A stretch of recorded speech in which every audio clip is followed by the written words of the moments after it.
Caio Júlio César, o homem que destruiu a República Romana.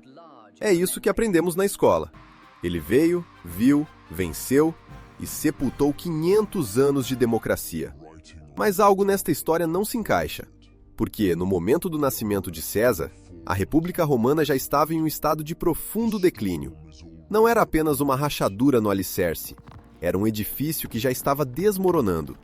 Veja bem, os cofres estavam vazios. Nas fronteiras, os inimigos se acumulavam. As províncias guerreavam entre si e contra os próprios romanos. E, por dentro, 1 em cada 3 habitantes era escravizado. Isso não é uma metáfora.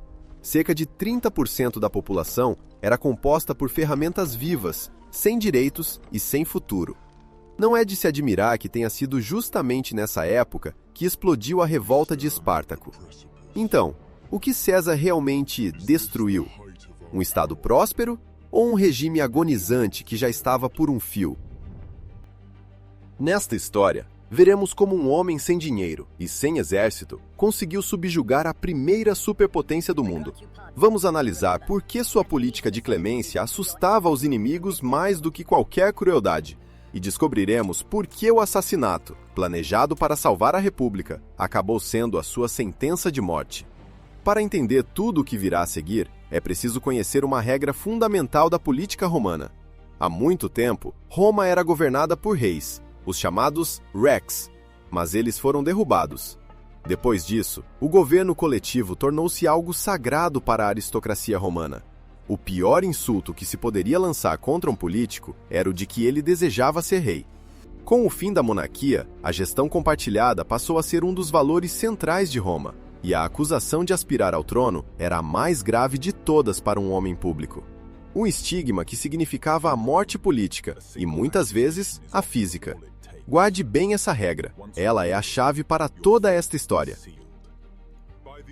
Foi precisamente César, o homem cujo nome se tornaria sinônimo de poder, como o Czar na Rússia ou o Kaiser na Alemanha, quem mudou tudo. Seu legado é tão profundo que até hoje vivemos sob o seu calendário e nomeamos um mês em sua honra. Ele transformou Roma de uma república em um império. Mas ele não foi o primeiro a quebrar o sistema. Ele era, na verdade, um produto dele. O sistema estava arruinado, mas para transformá-lo era necessário um homem forjado por aquela era cruel. A infância de César coincidiu com o momento em que o ditador Sula institucionalizou os assassinatos em massa, e o jovem, com apenas 16 anos, se viu em uma lista de condenados à morte. Caio Júlio César nasceu no ano 100 antes da nossa era, em pleno auge de uma tempestade política. Para entender por que ele, um jovem de apenas 16 anos, acabou em uma lista de condenados à morte, é preciso saber que Roma vivia a sua própria Guerra Fria. Havia 2 campos, 2 mundos em conflito. Os optimates, a velha aristocracia e as famílias ricas que acreditavam que o poder lhes pertencia por direito de nascimento, e os populares, aqueles que buscavam apoio no povo e no exército. Esse embate definiu toda a trajetória de César. Isso porque seu tio era Caio Mário, o líder dos populares e o homem mais influente de Roma. Já o maior inimigo de Mário era Lúcio Cornélio Sila, o chefe dos optimates. Sem ter tido qualquer escolha, César já nasceu posicionado em um dos lados dessa linha de frente. Ele pertencia a uma antiga linhagem aristocrática que, segundo as lendas da família, descendia da própria deusa Vênus. Ele via com clareza todos os vícios de sua classe, e mesmo assim, jamais se envergonhou de sua origem, pois acreditava na grandeza de Roma. Mas, nesta guerra, a genealogia não era uma proteção, e sim um alvo. E o primeiro golpe não foi dado por César, nem mesmo por seu tio. Quem rompeu todas as regras primeiro foi Sula. Quando o Senado o nomeou comandante do exército para a guerra no Oriente, e depois, após sua partida da cidade, anulou a decisão sob pressão de Mário, Sula fez algo que nenhum general romano havia feito em toda a história. Ele deu meia volta com seu exército e marchou contra Roma, contra sua própria cidade. Para um romano, aquilo não era apenas um crime, era um sacrilégio, uma violação de todas as leis divinas e humanas ao mesmo tempo. O exército, criado para proteger Roma, transformava-se pela primeira vez na história em um instrumento de disputa política. Sulla abriu um precedente que, como um vírus, infectou toda a República. Ele demonstrou que as leis e o Senado não significam nada quando se tem o controle das legiões. Esse pecado original quebrou a República muito antes de César. César apenas atravessou uma porta que já estava aberta. Após tomar o controle de Roma, Sulla partiu para a guerra. Em sua ausência, Mário retornou, promoveu um massacre contra seus oponentes políticos e se manteve no poder por apenas um mês, morrendo logo em seguida. Parecia que o pesadelo havia chegado ao fim, mas o verdadeiro horror ainda estava por vir. Ao retornar da guerra como vitorioso, Sulla esmagou o que restava do exército dos populares e se tornou ditador. É preciso entender uma coisa. César não foi o primeiro governante absoluto de Roma. Antes dele, houve Sulla, mas na tradição romana, o cargo de ditador era uma medida de exceção, um mandato de apenas 6 meses, usado somente em casos de perigo extremo para o Estado. Antes de Sulla, esse recurso não era utilizado há quase 150 anos. Ele, porém, forçou o Senado a nomeá-lo ditador por tempo indeterminado, e assim deu início a um período de terror que entraria para a história como as proscrições. Aquilo era um assassinato em massa legalizado. Sulla simplesmente expunha no fórum listas de inimigos do povo. Qualquer pessoa nessas listas podia ser morta no ato, sem julgamento, sem investigação e sem qualquer explicação. Havia uma recompensa pela cabeça de cada inimigo. Seus bens eram confiscados e transferidos para os aliados de Sulla. Esconder um condenado da lista era um crime punido com a morte. Já o escravo que matasse um senhor marcado recebia a liberdade. Roma mergulhou em uma atmosfera de terror absoluto. Vizinhos matavam vizinhos, escravos matavam seus senhores e filhos traíam os próprios pais. Somente em Roma, mais de 2.000 aristocratas foram executados. Não se tratava apenas de vingança. Era uma varredura completa no cenário político e uma redistribuição de riquezas. Foi nesse banho de sangue que se passou a infância de César. Ele viu tudo isso com os próprios olhos. E é nesse cenário que um jovem de 16 anos, de quem as fontes históricas sequer faziam menção até então, dá o seu primeiro passo independente. Com a morte do pai, ele se torna o chefe da família. Sua trajetória começa de forma brilhante. Ele é nomeado sumo sacerdote de Júpiter e se casa com Cornélia, filha de um dos aliados de Mário. Mas é então que o ditador todo-poderoso volta sua atenção para ele. Sulla exige que César se divorcie da esposa. Não era um simples capricho. O pai dela era inimigo de Sulla, e o divórcio seria um teste de lealdade. Recusar significava estar do lado dos adversários, e isso daria a Sulla o pretexto formal para incluir o nome de César na próxima lista de proscrição. César recusou.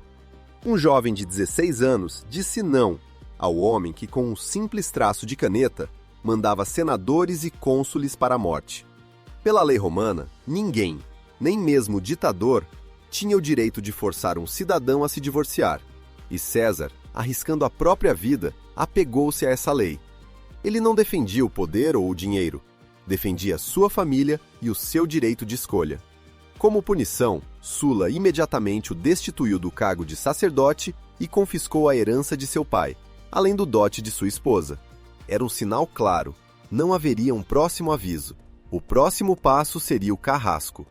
Naquela mesma noite, César, sua esposa Cornélia e a filha recém-nascida do casal, Júlia, fugiram de Roma. Ele viveu escondido, trocando constantemente de refúgio e subornando as patrulhas de Sulla para sobreviver. Esteve por um fio. Foi salvo apenas pela intervenção de parentes influentes, que conseguiram convencer o ditador de que o rapaz não representava perigo. Sulla aceitou perdoá-lo a contragosto, mas proferiu uma frase que se tornaria profética. Neste rapaz, vivem 100 Mários. Ele sobreviveu, mas ficou sem nada, sem dinheiro, sem cargo, sem bens. Em Roma, isso era uma sentença de morte para um político. Mas foi justamente nesse momento que César entendeu: se a lei não funciona, é preciso ser mais forte que ela. E sua primeira lição foi para aqueles que não obedeciam a nenhuma regra, os piratas. Para realmente entender César, é preciso vê-lo preso por piratas. Sim, exatamente assim. Durante uma viagem à ilha de Rhodes, para onde ele foi aprender a arte da oratória, seu navio foi capturado. Os piratas exigiram um resgate, e enquanto seus companheiros juntavam o dinheiro, César passou 38 dias com eles. E é aqui que começa a parte mais estranha. Ele não agia como um refém. Comportava-se como se estivesse em um resort, e os piratas fossem seu pessoal de serviço. Proibia que fizessem barulho quando queria dormir. Participava dos treinos deles, escrevia poemas e discursos, e depois os recitava em voz alta. Se não aplaudiam com entusiasmo suficiente, brincava chamando-os de bárbaros sem cultura. E, rindo, prometia de vez em quando fosse libertado, voltaria para executar todos eles. Os piratas, claro, também riam. Que prisioneiro divertido!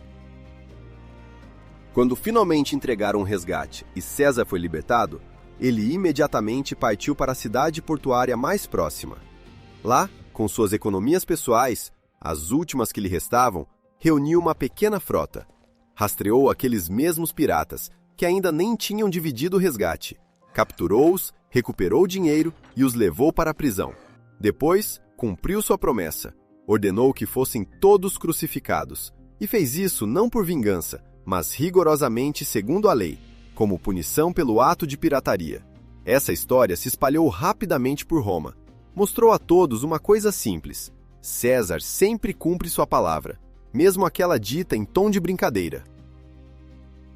Ao retornar a Roma após a morte de Sula, César poderia ter seguido um caminho já conhecido. Ele tinha talento. Durante seu breve serviço militar, mostrou-se tanto um diplomata quanto um guerreiro corajoso, chegando a receber uma coroa por salvar a vida de um cidadão romano. Mas, antes de tudo, ele se via como um político. Percebendo o que a República havia se tornado após a ditadura de Sula, um celeiro de corrupção onde as leis não valiam nada, ele estabeleceu um objetivo. Um objetivo que soa quase ingênuo, mas que virou o eixo de toda a sua trajetória. Ele decidiu que buscaria o poder para implementar reformas e tirar Roma da crise, não pelo poder em si. Seu programa político era substituir a ilegalidade e a corrupção dos tempos de Sula pela celebração da lei. Uma tarefa ambiciosa, quase impossível para alguém sem dinheiro e influência. Mas César, que aperfeiçoou sua habilidade de orador em Rhodes a um nível reconhecido até pelo grande Cícero, encontrou uma solução. Ele criou um novo tipo de política. Enquanto outros aristocratas tramavam no Senado e formavam alianças secretas, César fez algo inesperado. Ele foi direto ao povo. Abandonou os jogos tradicionais nos bastidores e apostou na sua carisma e no apoio direto dos cidadãos. Tornou-se o primeiro em Roma que hoje chamaríamos de defensor dos direitos. Começou a ganhar prestígio político atuando nos tribunais como promotor público contra funcionários corruptos e protegendo aqueles que sofreram com o regime de Sula. Transformou os processos judiciais em um espetáculo político que mobilizava toda a cidade. O caso mais emblemático foi sua acusação contra Cornélio Dolabella, ex-cônsul e um dos principais aliados de Sila. Para um jovem político sem conexões, foi uma atitude quase suicida. Enfrentar um dos pilares do regime, protegido por todo o sistema judicial. E claro, César perdeu. O tribunal absolveu Dolabella, mas algo muito mais importante aconteceu. Durante o julgamento, as denúncias de César destruíram a reputação de Dolabella a ponto de eliminá-lo politicamente, causando um dano irreparável à sua imagem. Enquanto isso, a popularidade de César, o destemido defensor da justiça, disparou. Ele perdeu a batalha, mas venceu a guerra pelo apoio do povo. Ele construiu de forma consistente sua imagem de herói do povo. Aos 27 anos, no funeral de sua tia, viúva de Caio Mário, pronunciou pela primeira vez em muitos anos palavras elogiosas sobre seu tio, que ainda era oficialmente considerado inimigo do povo, um desafio direto a todo o sistema criado por Sula. Sem meias palavras, sem ambiguidade. E isso funcionou. O movimento dos populares, que contava com o apoio do povo simples, ganhou um novo líder. Naquele mesmo ano, César venceu suas primeiras eleições para a posição de questor e entrou para o colégio dos sacerdotes romanos. A estratégia dava frutos. Aliás, foi exatamente nessa época que a revolta de Espartacus estourava na Itália. Mas o que César fazia ou pensava naquele momento, ninguém sabe. Ele nunca mencionou isso em qualquer uma de suas obras. Ele conquistou o povo, mas para exercer o verdadeiro poder, eram necessários dinheiro e exército. Foi então que César firmou uma aliança impensável com as duas figuras mais poderosas de Roma, o rico Crasso e o invencível general Pompeu. César conquistou a admiração das massas, mas sem dinheiro e sem o exército, sua popularidade era apenas um grande barulho. Para transformar isso em poder real, ele precisava de uma aliança impensável. Seu sucesso deve muito ao encontro com duas figuras que governavam Roma nos bastidores, Caio Pompeu e Marco Licínio Crasso. Esses dois eram gigantes. Pompeu, o maior comandante militar de sua época, ídolo das legiões. Crasso, o vencedor de Espartaco e possivelmente o homem mais rico de Roma. Ambos foram antigos aliados de Sula, exerciam enorme influência e se odiavam profundamente. César, com suas enormes dívidas e ambições ainda maiores, tornou-se o elo perfeito entre eles. Não se tratava de amizade, mas de uma negociação. Crasso enxergava em César um político talentoso e passou a financiar suas ações. Na prática, comprando o homem mais popular da cidade. César ganhou acesso a um cofre quase ilimitado. E ele imediatamente colocou esse dinheiro para trabalhar, mas não do jeito que esperavam. Não ficou apenas quitando dívidas, investiu em sua reputação. Com o dinheiro emprestado, restaurou uma das principais vias de Roma, o que lhe rendeu enorme respeito entre o povo comum. Todos os dias, milhares de pessoas caminhavam sobre aquelas pedras lisas e sabiam a quem agradecer. Isso o ajudou a ser eleito para o próximo cargo. De volta a Roma, deu outro passo pragmático. Casou-se com a neta do próprio Sula, seu antigo inimigo, fortalecendo sua posição entre a elite. Mas suas ambições iam muito além de Roma. Após a morte de sua primeira esposa, ele foi para a Espanha, trabalhar como assistente do governador. E lá, segundo a lenda, houve um episódio que revela sua essência melhor do que qualquer relatório. Ao ver uma estátua de Alexandre o Grande, César ficou pensativo. Na idade dele, Alexandre já governava um vasto império, enquanto ele próprio, Caio Júlio César, ainda não havia conquistado nada de significativo. Esse momento de comparação eterna com os grandes se tornou o motor interno que o impulsionava. Mas nem a fortuna de Crasso, nem o carinho popular seriam decisivos sem o terceiro elemento, o exército. E é aqui que surge na nossa história a famosa arma de Tchekhov, carregada muito antes de César. A reforma militar promovida por seu tio, Caio Mário, mudou tudo de forma radical. Antes de Mário, serviam no exército cidadãos proprietários de terras. Eles lutavam por sua pátria, por Roma. Mário começou a recrutar para as legiões os pobres, que não tinham nada. O Estado fornecia a eles armas e soldo, mas a terra e a aposentadoria após o serviço deveriam ser garantidas pelo seu comandante. Os legionários passaram a jurar fidelidade não a Roma, mas pessoalmente ao seu general. O futuro deles, suas vidas e seu sustento dependiam da capacidade do comandante de conseguir recompensas para eles no Senado. O exército deixou de ser estatal. Virou um conjunto de exércitos privados, fanaticamente leais aos seus líderes. Era uma bomba-relógio, colocada na base da República. E seu cronômetro já estava correndo. Logo, César precisou provar sua força política. Roma foi abalada pela conspiração de Catilina, um aristocrata que, depois de perder as eleições, decidiu tomar o poder pela força. A trama foi desmascarada pelo grande orador Cícero, e os envolvidos foram presos. No Senado, começaram os debates. O que fazer com eles? A maioria pedia pena de morte imediata, sem julgamento. Apenas César se opôs, defendendo o respeito às leis. Seus inimigos aproveitaram para atacar.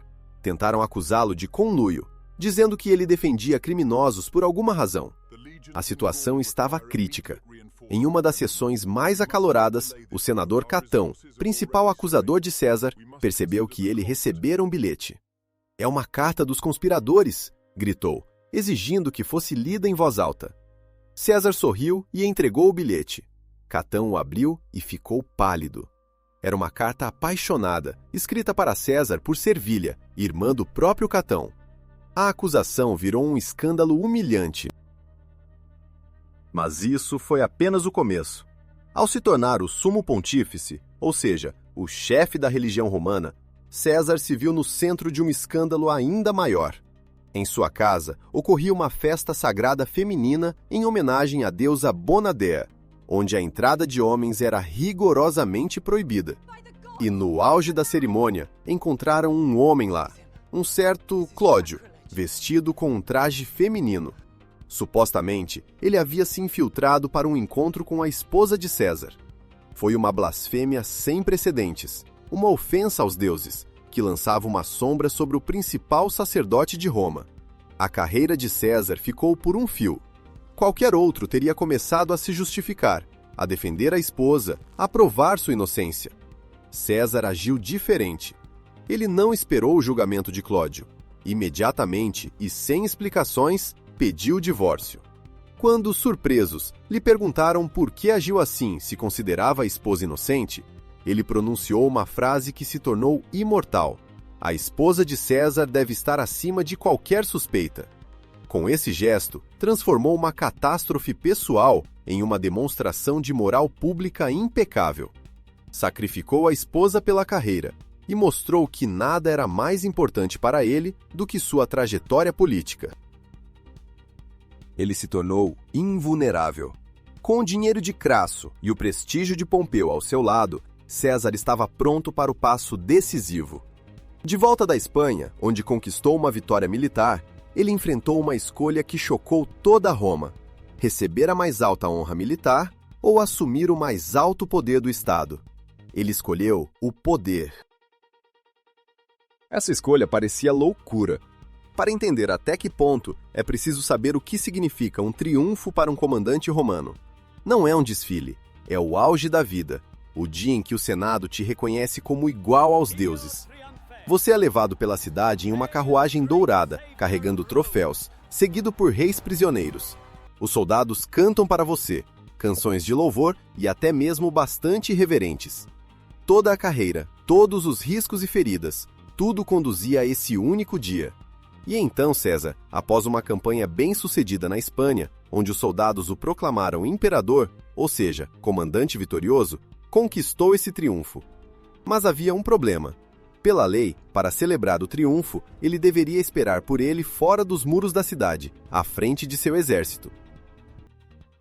Para se candidatar à eleição de cônsul, ele precisava se registrar pessoalmente em Roma, como cidadão comum. Não dava para fazer as duas coisas ao mesmo tempo. Ele pediu ao Senado uma exceção. Negaram o pedido. Então, para o absoluto espanto da aristocracia, César desistiu do triunfo, dispersou as legiões e entrou na cidade apenas como um candidato comum. Trocou a glória divina por um cargo burocrático e entediante. Esse gesto mostrou aos seus inimigos que estavam diante de um político completamente diferente. Ele não buscava honrarias. Queria o próprio mecanismo do poder.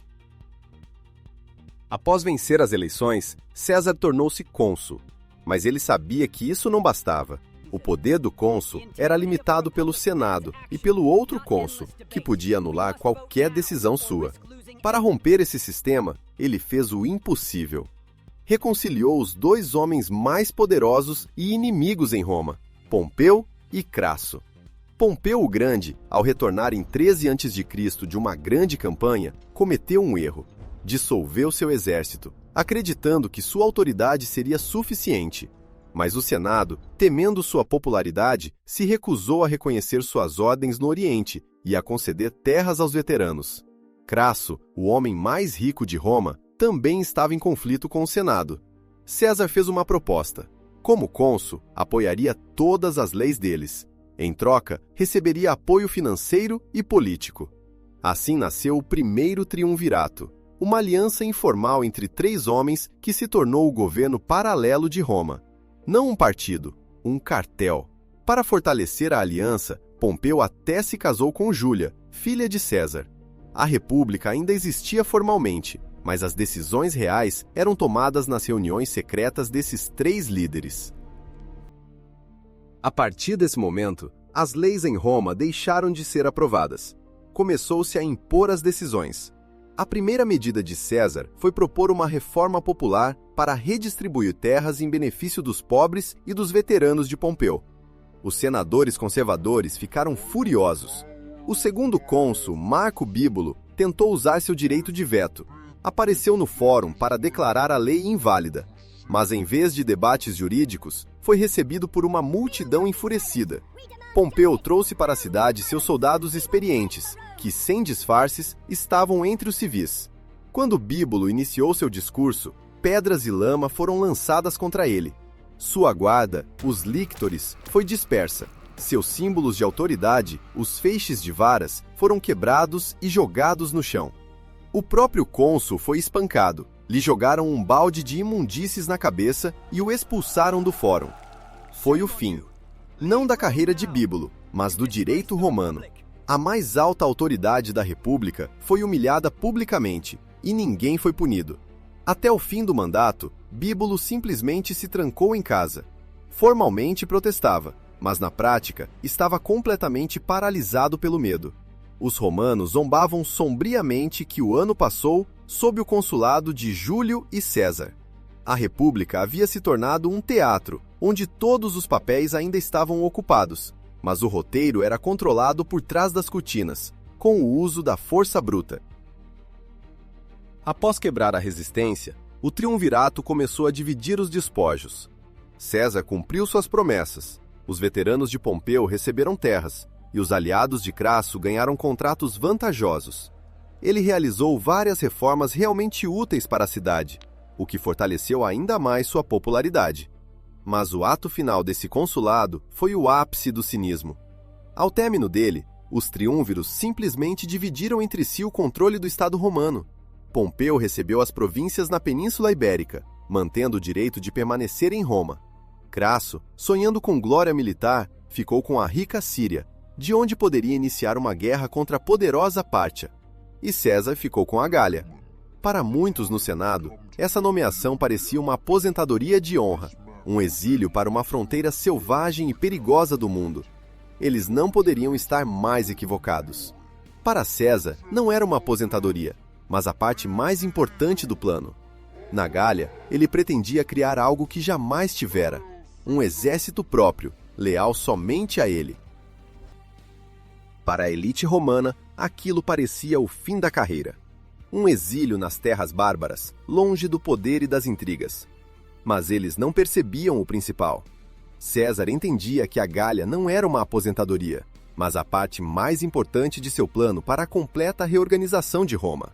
Ele carecia de 2 coisas que seus rivais possuíam: uma fortuna pessoal inimaginável, capaz de comprar todo o Senado, e um exército forjado em batalhas, leal não à República, mas a ele próprio. A Gália era o lugar ideal para conquistar ambas. Não era um exílio, era uma forja. Enquanto seus exércitos marchavam pelas florestas e pântanos, César, o político, travava sua segunda guerra, a Guerra da Informação. Durante 8 anos, enquanto tomava o controle das terras da Gália, divididas entre diversas tribos rivais, ele fez algo que nenhum general antes dele havia feito. Ele escrevia. Direto dos campos de batalha, enviava a Roma relatos de suas campanhas. Hoje, conhecemos esses textos como Comentários sobre a Guerra da Gália, uma das obras da antiguidade mais famosas, ainda estudada em universidades. Mas para os romanos, aquilo não era um livro de história, era uma série, transmitida em tempo real. Seus relatórios eram lidos no fórum, copiados e passados de mão em mão. Roma acompanhava as aventuras de seu herói, que lutava contra tribos selvagens nas extremidades do mundo conhecido, construía pontes incríveis sobre o Reno e até realizava uma ousada invasão na misteriosa Bretanha. César estava criando seu próprio mito, transformando-se de um político controverso em uma lenda viva. Sua estratégia no campo de batalha era simples e eficaz. Ele aplicava o princípio de dividir para conquistar. habilmente colocando uma tribo contra outra, fazendo alianças apenas para traí-las depois, e capturando os inimigos um a um. Agia com uma ousadia impressionante, anexando vastos territórios ao Império Romano sem qualquer autorização do Senado, e até atacando os germânicos, que formalmente eram aliados de Roma. Comportava-se não como um governador provincial, mas como um rei independente. Foi nesse ponto que seu cálculo genial falhou. Sua pressão constante, suas vitórias sucessivas, fizeram com que as tribos gaulesas dispersas e eternamente em conflito fizessem algo que nunca haviam feito antes: unirem-se. Durante a conquista, ele próprio facilitou a unificação da Gália, o que acabou criando um adversário muito mais forte para ele. Muitas pequenas guerras locais se transformaram em um conflito nacional. E essa guerra quase custou tudo a César. Mas enquanto César forjava seu exército e enfrentava seu inimigo na Gália, tudo mudou em Roma. A frágil aliança dos três se desfez. A morte destruiu os laços pessoais e a queda de Crasso no Oriente deixou apenas 2 jogadores no tabuleiro, César e Pompeu. Agora, eles não eram aliados, mas inimigos mortais. A cola que unia essa frágil aliança não era política, mas pessoal. Era a filha de César, Júlia, que ele casou com Pompeu, e enquanto ela estivesse viva, entre os 2 maiores egos de Roma havia uma paz instável. Mas Júlia morreu no parto, e com sua morte, a relação entre César e Pompeu começou a esfriar rapidamente. Sumiu a última razão pela qual eles deveriam ao menos fingir que confiavam um no outro. Depois, desapareceu também o terceiro participante da aliança, que funcionava como um contrapeso. Marco Crasso, o homem mais rico de Roma, decidiu que lhe faltava glória militar. Ele partiu para conquistar a Pártia, vizinho oriental de Roma. Essa aventura acabou se tornando uma das maiores catástrofes da história romana. Crasso sofreu uma derrota esmagadora. Seu exército de 40.000 soldados foi destruído e ele próprio morreu. O triunvirato se desfez definitivamente. No tabuleiro, restaram apenas 2 jogadores. Agora Pompeu estava em Roma, enquanto César estava longe, na Gália, com um exército vitorioso, mas cansado. E Pompeu desferiu o primeiro golpe. No ano de 252 a.C., em meio a distúrbios nas ruas, o Senado tomou uma decisão impensável. Escolheu Pompeu como único cônsul. Numa república onde tudo se baseava na dupla ocupação dos cargos, isso equivalia a nomear um ditador temporário. De aliado de César, Pompeu se tornou seu principal rival, líder da aristocracia conservadora que odiava César profundamente.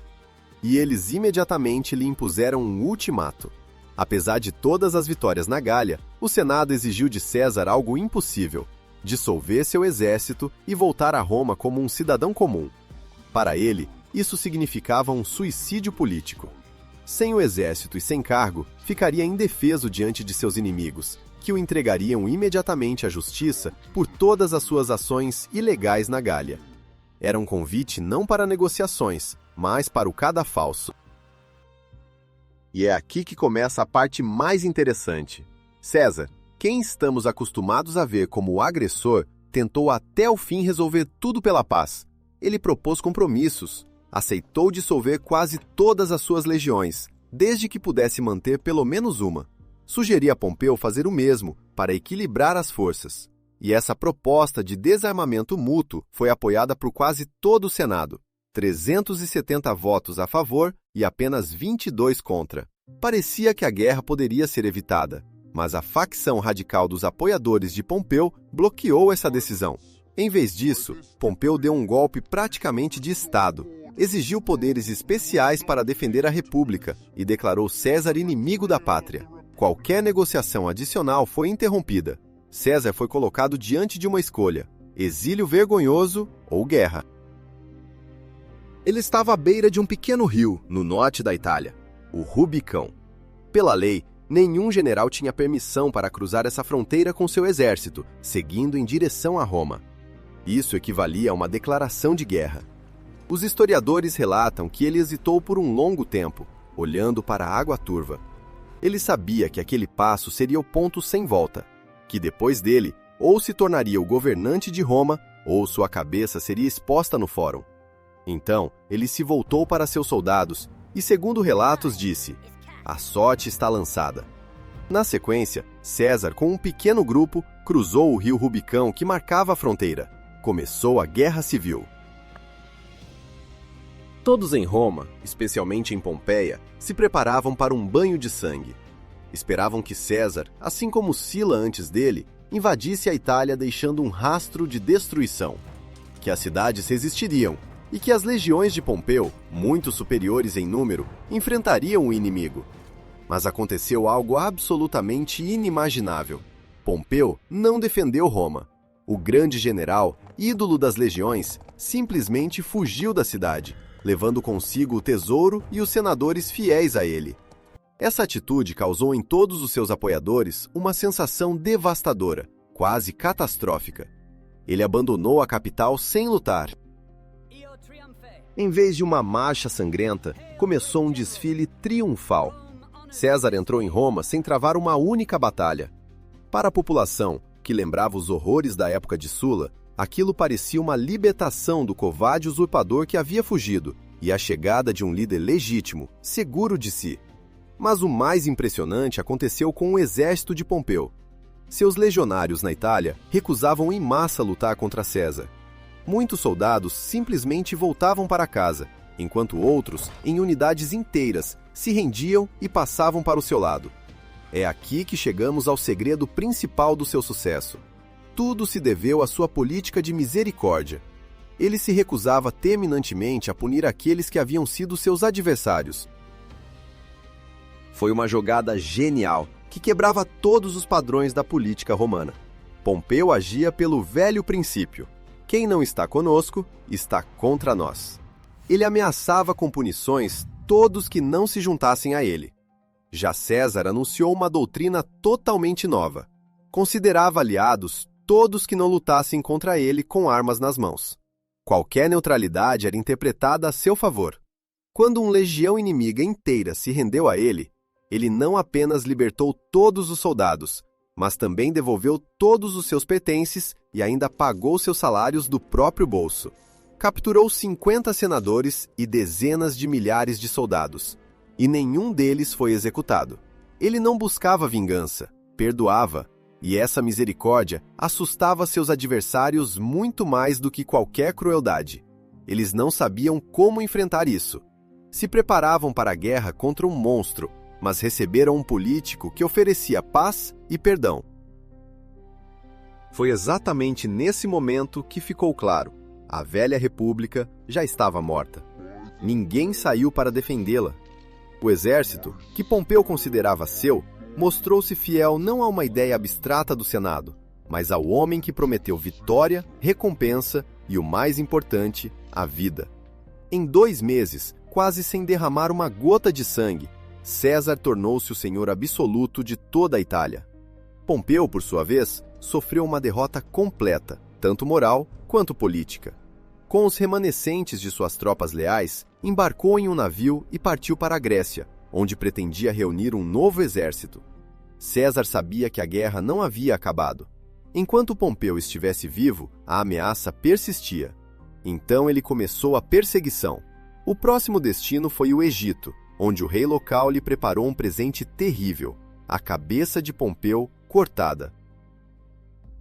Ao conquistar a Itália, César se tornou o senhor de Roma, mas não de toda a república. Pompeu, ao fugir para a Grécia, não estava apenas recuando. Ele colocava em prática seu plano principal. E esse plano era monstruoso. Pompeu pretendia usar os exércitos leais a ele nas províncias, além de uma frota poderosa, para impor um bloqueio completo à Itália. Cortar o fornecimento de cereais da África e da Sicília. Essa não era uma guerra contra as legiões de César. Era uma guerra contra cada habitante da Itália, que Pompeu estava disposto a deixar morrer de fome para recuperar o poder. Ele planejava tomar toda uma população como refém, para provar que somente ele poderia salvá-la. Nessa situação, César não tinha escolha. Perseguir Pompeu até a Grécia, deixando para trás, na Espanha, suas legiões mais fortes e experientes, seria um suicídio. Primeiro, ele precisava garantir os flancos. Por isso, em vez de seguir para o leste, foi para o oeste, em direção à Espanha. E lá, mais uma vez, usou sua arma secreta. Não eram as legiões, era a política. Em vez de guerrear contra as cidades, começou a negociar com elas. E não tratava com os oficiais locais, que eram aliados de Pompeu. Falava diretamente com os moradores. Reconheceu o direito deles a um status especial, pelo qual lutavam há décadas. Assim, uma cidade após a outra começou a passar para o seu lado, sem resistência. O exército de Pompeu na Espanha ficou isolado, sem o apoio da população local, e logo foi completamente derrotado. A ameaça de bloqueio pelo oeste foi eliminada. De volta a Roma, César recebeu poderes temporários de ditador, por apenas 11 dias. Um prazo ridículo, suficiente apenas para organizar as eleições. Mas, mesmo nesse curto período, ele deixou claro que tipo de governante pretendia ser. Imediatamente, reabilitou os filhos daqueles que foram executados durante o terror de Sula, devolvendo-lhes os direitos civis, e começou a conceder a cidadania romana aos habitantes da Gália. Para a aristocracia, foi um choque. Ele ampliava o conceito de romano, transformando povos conquistados em cidadãos plenos. Construía um império não sobre a submissão, mas sobre a integração. Mas não havia tempo para reformas. Pompeu esperava. César desembarcou com seu exército na Grécia, e lá recebeu um choque frio. No primeiro confronto sério, sofreu uma derrota. Pompeu, com superioridade numérica e melhor suprimento, desgastou seu exército. A lição foi dura. O grande Pompeu ainda era um adversário perigoso. Mas foi justamente nesse momento que Pompeu cometeu um erro fatal. Empolgado com o sucesso, decidiu travar uma batalha decisiva contra os conselhos de seus generais, que sugeriam continuar desgastando César. Ele não queria apenas vencer, queria humilhar. A batalha decisiva aconteceu no ano 48 a.C. O exército de Pompeu era quase o dobro do exército de César. Pompeu se orgulhava especialmente de sua cavalaria, que deveria atacar a retaguarda e esmagar as legiões desgastadas do inimigo. César previu isso. Ele formou seu exército em 3 linhas, como de costume, mas atrás da terceira escondeu uma quarta, uma reserva selecionada de vários milhares dos melhores veteranos. A ordem que receberam era incomum: não lançar as lanças, mas segurá-las como piques, mirando no rosto e nos olhos dos cavaleiros.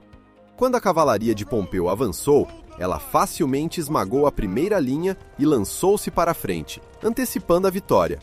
E naquele momento, das costas dos legionários, como surgindo do chão, surgiu a quarta linha. A parede de lanças atingiu diretamente os rostos dos aristocratas atacantes. Pânico. A cavalaria de elite, que não esperava essa resistência, se virou e fugiu em desespero, derrubando sua própria infantaria. Foi então que César lançou a terceira linha à batalha. O golpe foi devastador.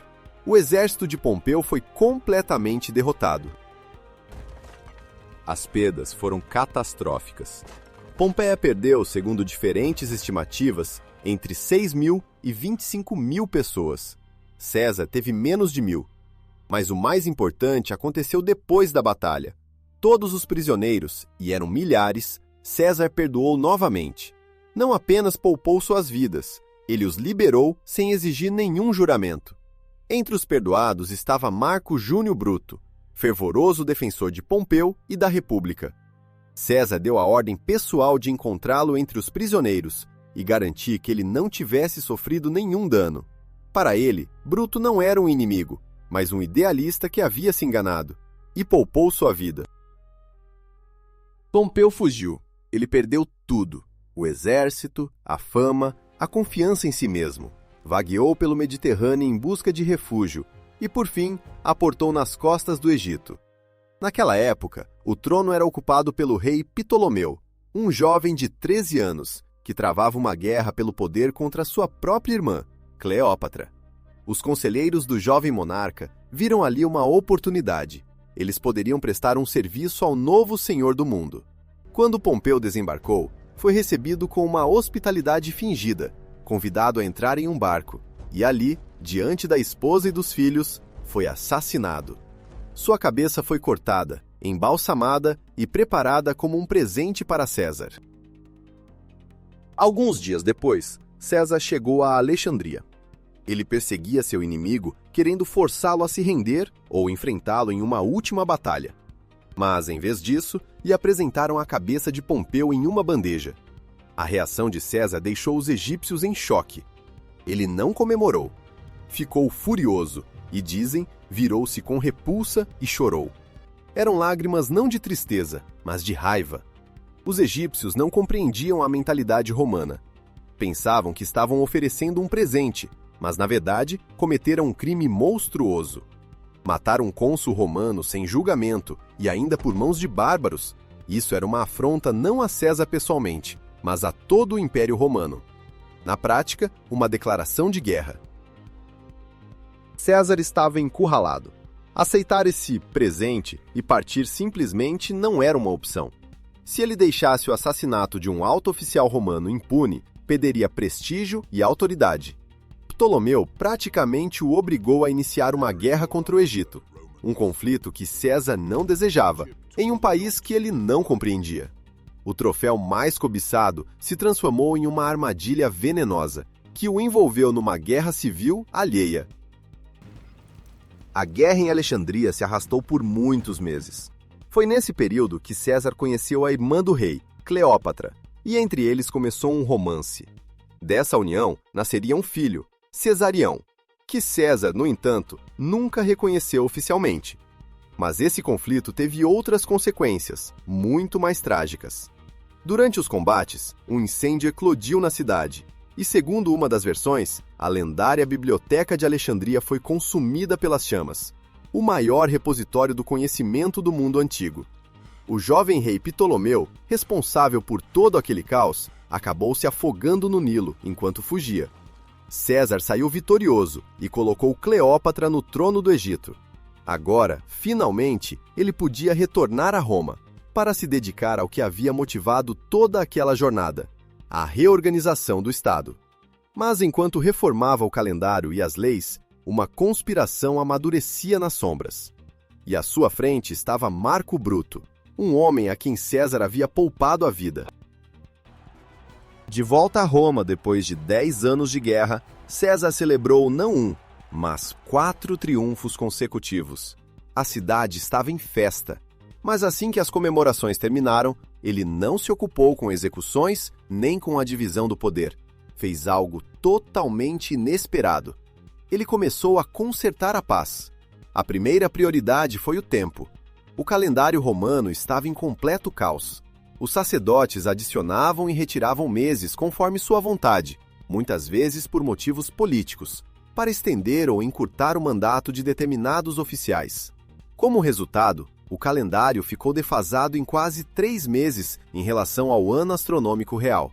César, após consultar astrônomos de Alexandria, instituiu um sistema novo, que nos é muito familiar, um ano de 365 dias, com um dia extra a cada 4 anos.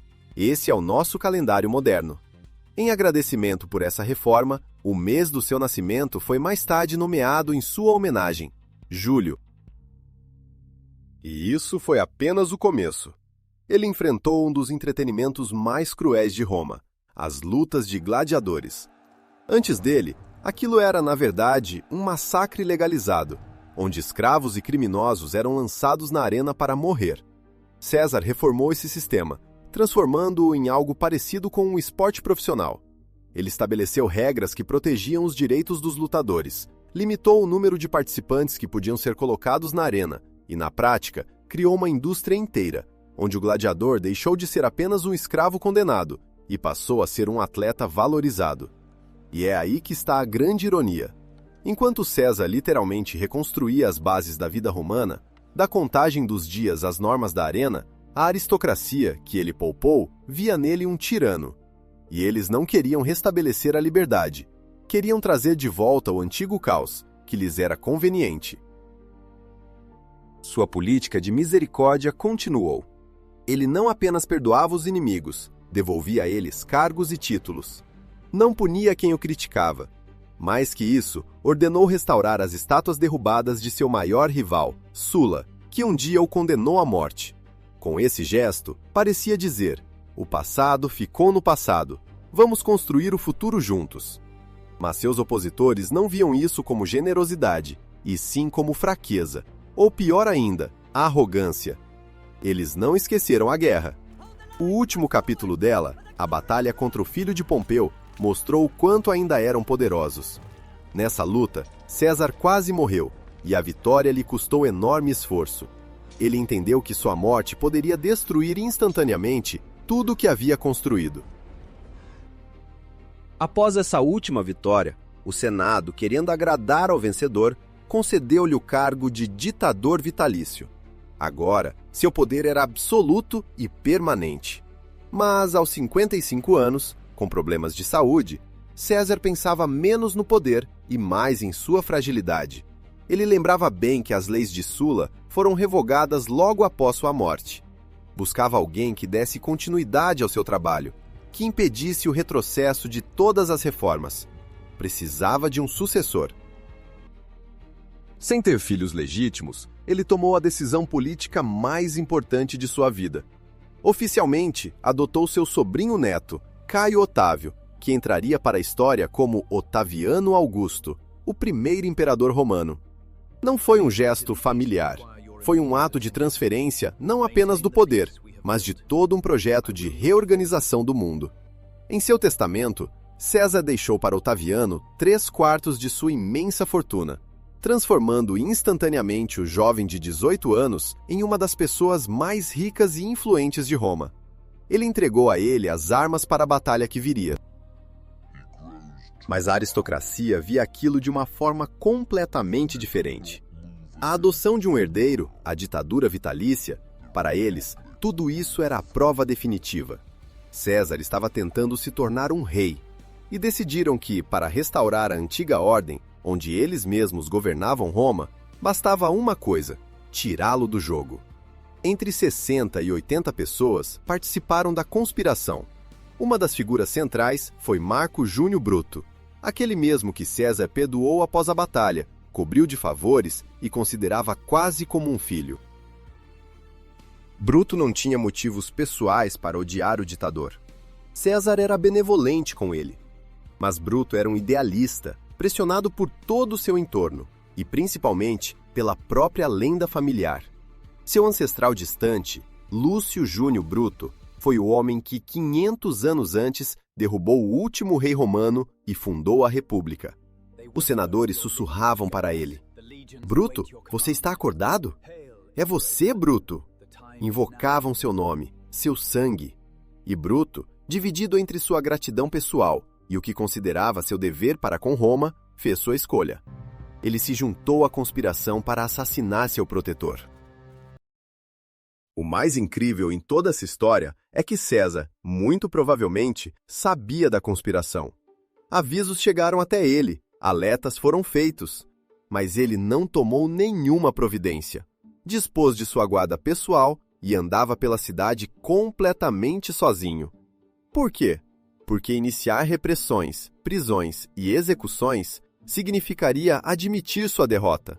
Isso destruiria toda a sua imagem política de governante que se apoia no consentimento do povo e não no medo da aristocracia. Ele apostou tudo, inclusive sua própria vida, na ideia de que era possível governar de outro jeito. Deliberadamente, caminhou em direção às adagas para provar que estava certo. Resistiu aos primeiros golpes até que o impensável aconteceu. Mas então, viu entre os assassinos Marco Bruto, e isso quebrou sua vontade de viver. No seu último dia, César entrou no prédio do Senado sem escolta. Ele sentou-se em seu lugar e os conspiradores o cercaram, fingindo querer pedir algo. Então começaram a desferir golpes com punhais. No começo, ele se defendeu. Um homem de 55 anos, não muito saudável, contra dezenas de jovens aristocratas armados. Ele feriu um dos atacantes com seu estilete, uma pequena ferramenta pontiaguda usada para escrever. Lutou pela vida como sempre lutou, nos campos da Gália, nas areias do Egito, nas salas do Senado. Mas então, através da multidão de assassinos, viu o rosto de Marco Júnior Bruto, o homem que ele poupara, que ele havia aproximado, cobrindo-o de cargos e honrarias, o homem que amava como um filho. De acordo com relatos, foi justo nesse instante que tudo mudou. César parou de se defender. Ele olhou para Bruto e disse uma frase que se tornaria imortal. Até você, Bruto. Depois, colocou a toga sobre a cabeça, para que ninguém visse seu rosto no momento da morte, e recebeu as últimas facadas em silêncio. 23 feridas. O que o quebrou não foi a violência, foi a traição. Ele morreu aos pés da estátua de seu antigo inimigo, Pompeu, como se a história tivesse concluído seu ciclo irônico. E os vencedores? Depois de cometerem o assassinato, os conspiradores correram para a rua, agitando punhais ensanguentados e gritando que o tirano estava morto e que a república estava livre. Eles esperavam aplausos. Esperavam que o povo os erguesse e os carregasse como heróis libertadores. Mas a resposta foi o silêncio.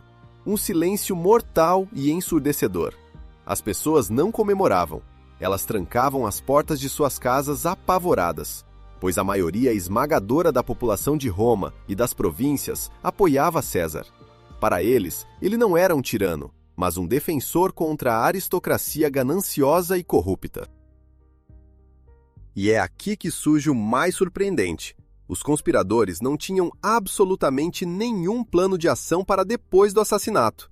Eles achavam que bastava eliminar César e tudo magicamente voltaria ao normal, aos velhos tempos de antes.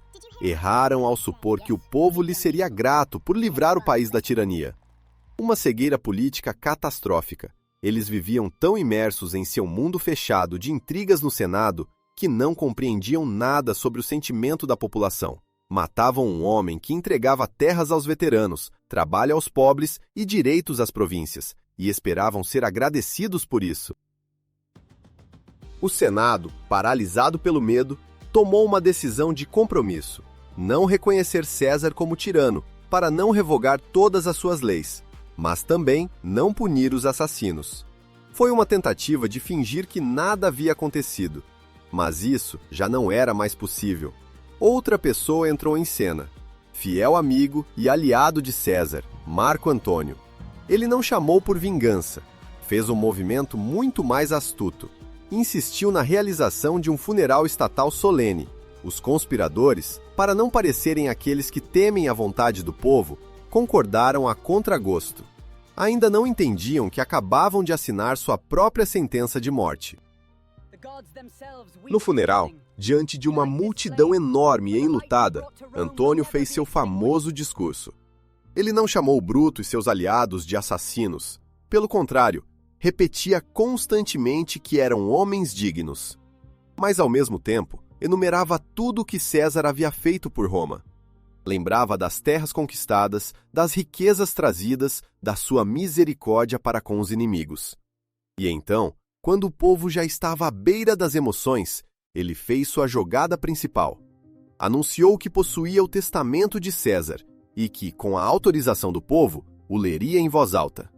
Começou a leitura, e o que os romanos ouviram transformou a tristeza em fúria. No testamento, César deixou uma quantia considerável de dinheiro para cada habitante de Roma. Esse foi seu último presente ao povo, aquele em quem sempre confiou. Um golpe de força impressionante, desferido mesmo após a sua morte. A multidão explodiu em gritos. Eles entenderam que os homens dignos não haviam matado um tirano, haviam assassinado seu benfeitor. As pessoas correram até a pira funerária, arrancaram gravetos em chamas e, transformadas em uma força descontrolada, partiram para destruir as casas dos conspiradores. Bruto, Cássio e os demais foram obrigados a fugir da cidade para salvar suas vidas. Um assassinato que deveria evitar uma guerra civil acabou incendiando outra, ainda mais terrível. O desfecho estava decidido. 2 anos depois, Bruto, o último dos libertadores, perdeu a batalha decisiva e cometeu suicídio. Sua causa foi completamente e definitivamente derrotada. Mas o mais importante, o objetivo pelo qual mataram César não apenas não foi alcançado, o resultado foi exatamente o oposto. Queriam salvar a República aristocrática, mas com as próprias mãos abriram caminho para a monarquia absoluta. O herdeiro de César, o jovem Otaviano, recebeu o nome e a imensa fortuna e concluiu o trabalho de seu pai adotivo. Roma rapidamente se transformava em império. A tentativa de salvar a República foi o último prego no caixão dela. Quem afinal foi Caio Júlio César? Um destruidor ou um salvador? Um tirano ou um defensor do povo? Em toda a sua trajetória, vemos esse paradoxo insolúvel. Ele violava as leis para combater a ilegalidade. Foi um ditador, mas ao contrário do republicano Sulla, não promovia execuções sangrentas.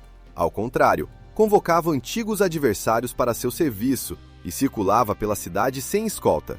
Sua política de clemência aterrorizava a aristocracia mais do que qualquer crueldade, pois a deixava desarmada, privada de seu justo ressentimento. César exemplificava como um defensor da liberdade poderia ser alguém que almeja o poder absoluto. Foi um escritor brilhante, cujas anotações são estudadas até hoje. Um comandante que podia perder uma batalha, mas jamais uma guerra.